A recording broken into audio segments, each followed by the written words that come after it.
George Washington almost became king. This is not a metaphor. In 1782, one of his own officers wrote to him, suggesting that Washington become king. Washington answered the same day. He called the suggestion painful. He said he viewed it with abhorrence, and he told the officer never to raise the subject again in any form. That was not the reaction of a man without hunger. It was the reaction of a man whose deepest wound had just been touched. 30 years earlier, he was not refusing power. He was chasing it. Not a crown, a place inside the British system. Washington's early life had one clear goal. Not independence, entry. He wanted into the British system. He came from a middling Virginia family, and he understood early that in the colonial world, ambition had a ceiling. You could work, you could serve, you could bleed. But without the right background, you could only rise so far.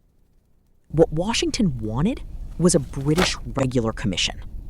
Not a provincial appointment, not a title handed to him by Virginia. A real commission. A piece of paper that carried the weight of the empire. He studied British officers, how they wrote, how they demanded to be obeyed. This was not simple admiration. It was self-construction. Washington was trying to become the kind of man the empire would accept, a man who belonged at the table. But a system does not always reject a man by slamming the door. Sometimes it lets him stand beside the table, lets him serve it, lets him bleed for it, and still never gives him a chair. In 1754, Washington was 22 years old. He led Virginia militia into the Ohio country. In one confused encounter, a French officer named Jumonville was killed. The British called it a skirmish. The French called it murder. Soon he was forced back into a crude little fort called Fort Necessity.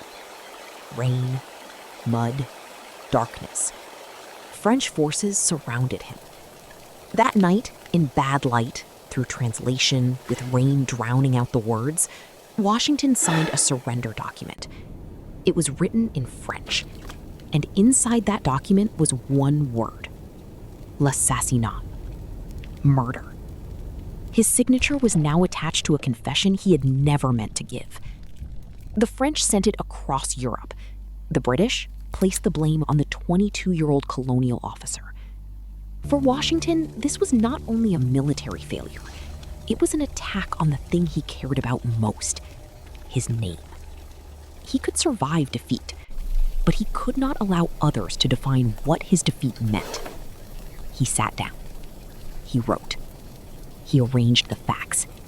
He defended his conduct. He tried to take back control of the story.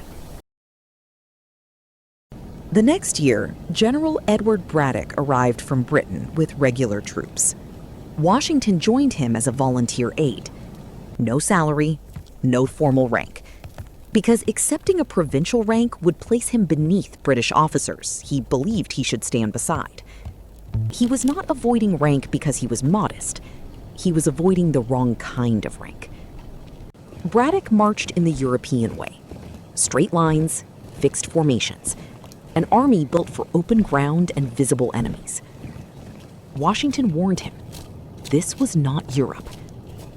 Braddock heard him and kept moving. Then the gunfire came from the woods. The line collapsed. Braddock was shot from his horse. 2 horses were killed under Washington.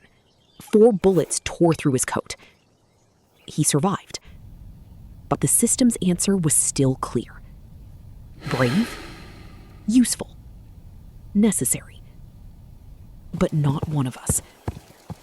Not that he had failed, but that even when he succeeded, success did not change his place. What finally made that answer unbearable was a British captain named Dagworthy. Dagworthy arrived at Fort Cumberland with a royal commission, a document signed by the king. Washington held only a provincial commission from Virginia. That meant Dagworthy automatically outranked him, not because of anything either man had done. A man's place was decided by the paper in his hand.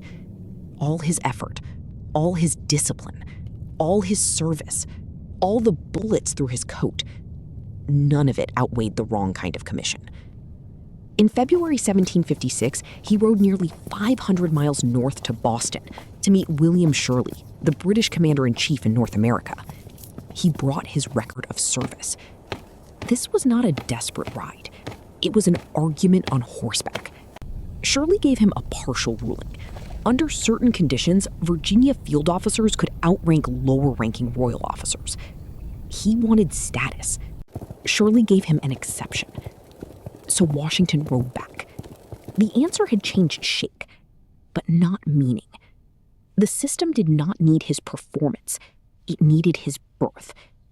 And a man who cannot force his way into an old system has only one choice left: build something the old system has no right to judge. Then Washington went home. And for the first time, he was no longer the man asking a system for recognition. He was the system. He married, he took control of Mount Vernon, he became a Virginia gentleman. Washington knew what it meant to be pressed down by a higher status. But at Mount Vernon, he did not turn that pain into universal freedom. The estate depended on enslaved labor. Washington owned enslaved people. His word was the ceiling over other lives. He could write about the injustice of being measured by a system that refused to value him, and still return home as the man who measured others. He was not clean marble. At Mount Vernon, he held the keys. He decided who moved, who worked, who was sold, who was separated, who had no appeal above him. That contradiction would sit underneath everything, even when he spoke of liberty. And later, when someone offered him a crown, he would know exactly what absolute power felt like from the inside. That is what made the refusal real. But Britain treated men like him as subjects, not partners. British trade rules left him unable to control the fate of his own estate. Someone else always held the final authority. Slowly, Washington stopped calling Britain our government. He began calling them our masters. He knew the weight of that word. Colonial elites could not truly decide their own fate. This was no longer about one commission. It was about who had the right to decide. He began to believe the problem was not that he had been denied recognition. The problem was that the system had no right to give the final judgment. That was the shift. He no longer wanted a chair at the old table. He began to believe the table itself had to lose power. In 1775, war broke out. Washington was appointed commander-in-chief of the Continental Army, led it through the Revolution, and the Americans won. But after victory, the country nearly came apart again. Everyone looked to Washington. And that was when Nicola's letter arrived.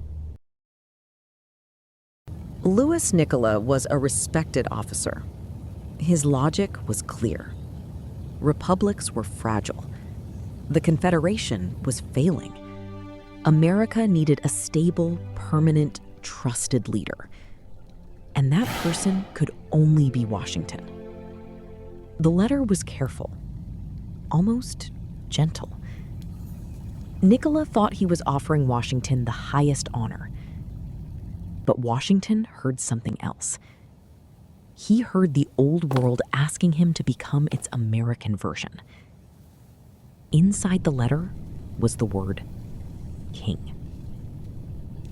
Washington answered that same day.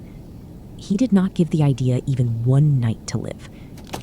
He called it one of the most painful communications any officer had ever sent him. He said he viewed it with abhorrence. He told Nicola never to raise the subject again, in any form. The letter did not flatter him. It contaminated him. If he accepted the crown, He would admit that Americans had bled only to replace one king with another. The revolution would no longer be about liberty, only power with a different name. Washington recognized the thing in front of him. It was the old system, wearing American clothes. He could not become it. In 1783, the war ended. At Annapolis, Washington walked before Congress, removed himself from command, and returned his commission. The work entrusted to him, he said, was finished.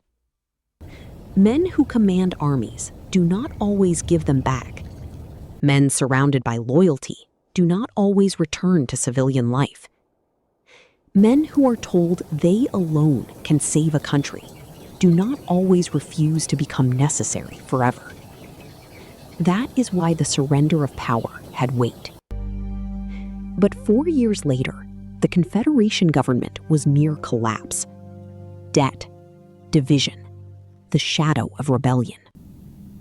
Without him, they told him, the convention would not be trusted. Washington had spent his youth trying to enter a system that would not accept him. Now, a new system could barely be born without him.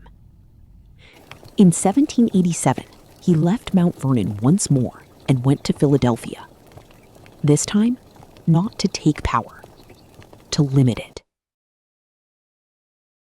55 men gathered in Philadelphia to replace the failing Articles of Confederation. When Washington arrived, the convention gained weight. But for 4 months, he barely spoke. He did not force his preferences into the room. That silence was not emptiness. It was control. They feared giving too much power to one man, and they knew Washington would probably be the first to hold the power they were designing.